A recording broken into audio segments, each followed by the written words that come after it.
கடன் இல்லாமல் வாழணும். கடன் இல்லாமல் மகிழ்ச்சியை உருவாக்கணும். கடன் இல்லாமல் தான் இந்த உலகத்தில் இருந்து நாம் வெளியே போகணும். கரெக்ட் தான். ஆனால் கடன் வாங்கணும். கடன் வாங்கி அதிலிருந்து வெளியே வரணும்.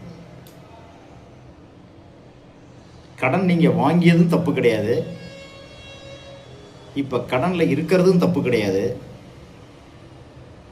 இதையெல்லாம் புரிஞ்சிக்கிட்டு இப்போ இருக்கிற மனநிலை தான் தப்பாக இருக்குது. ஒரு விஷயத்தை நீங்கள் தெளிவாக புரிஞ்சுக்கணும்.